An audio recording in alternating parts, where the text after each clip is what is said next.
And she was much the same as far as just perspective. I think that's what Troy has. He has a perspective on what's important, what's not important, that football is a temporary sort of, you always hear this, about football players. Well, you're retired oftentimes by 30, 31, 32, later 30s if you're really, really lucky.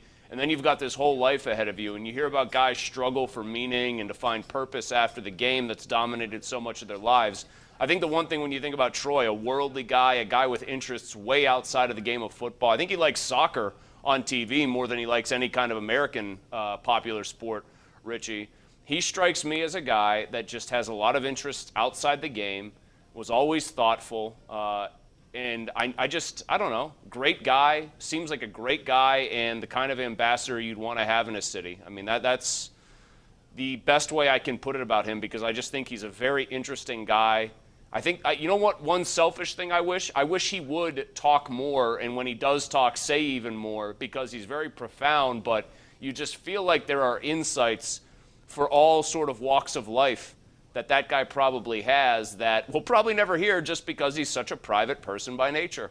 Yeah, he makes you think when he says stuff. I mean, I know going to his locker, he was hard to get to.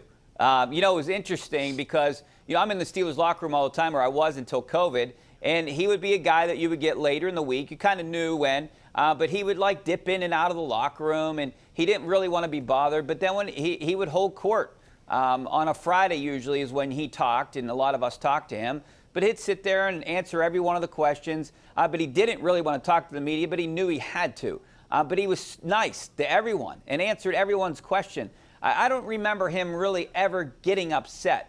He might answer questions. He was one of those guys, and you learn quickly, if you ask him a yes-no question, he gives you a yes-no answer. So you always had to ask him a question where he needed to answer it in 15 to 20 or 30 seconds. I mean, I think it says something to me because we all know, I mean, those guys have to do media availability. Some of them like it. Some of them enjoy getting their point across via that medium. I think Ben Roethlisberger actually is somebody that when he did a show on The Fan or even when he's doing a scrum interview, Ben likes to get his point across sometimes. But for almost all those guys, even if they like doing it to some extent, it still becomes a chore. And the fact that you said you couldn't remember a time where he got truly angry or visibly annoyed or kind of snapped at somebody who's ultimately doing their job in there, I think that's a good measure of a person, right? When it's something you might not want to do, but you always maintain that base level human decency. That's something that isn't always in large supply on either side of that relationship. I probably am guilty of that more often than I would like to admit, but I think he always exuded decency and humility, and I'm glad that he's going into the Hall of Fame, and I'm thrilled that he was a Steeler because it was a unique career on the field, a spectacular career on the field, and a pretty unique cat off of it. So how many more years do you think he could have played, realistically? Well, I think he was at the end. I think he was at the end. Yeah, I mean, this is where I'll put on back the Troy was a great guy, but it's also my job to evaluate play on the field. I think, if anything, the Steelers let him go 1 year too long. I mean, he was sort of a supernova-type player. He wasn't going to age gracefully the way Charles Woodson did from corner going to safety or Rod Woodson did going from corner to safety. He wasn't going to be one of those guys who used his cerebral instincts to play the game late into his 30s and just keep on going.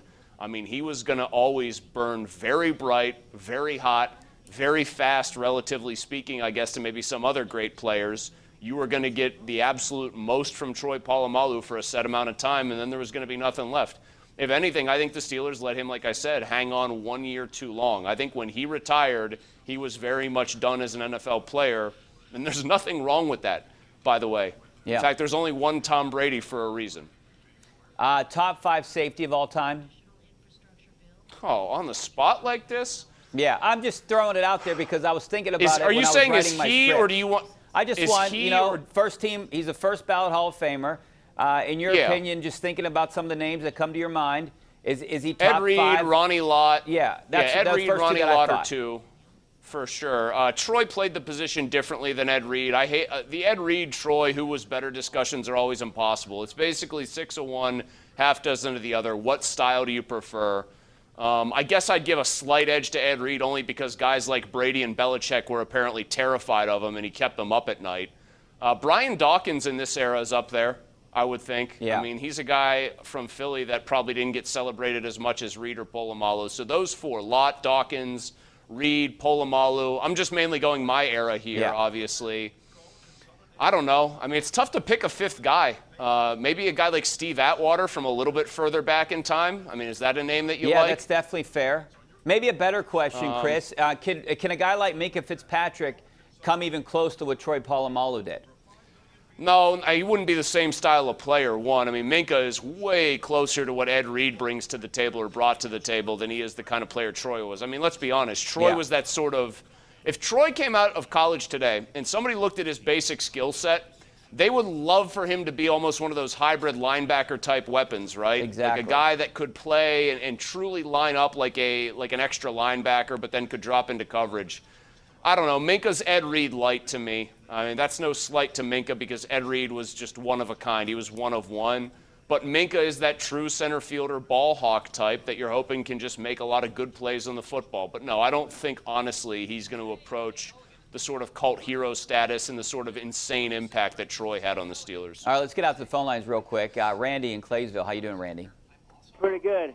Hey, I think the Steelers going to right.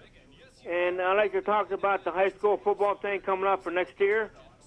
Okay. All right. Okay, Brooke is going to beat Washington High School.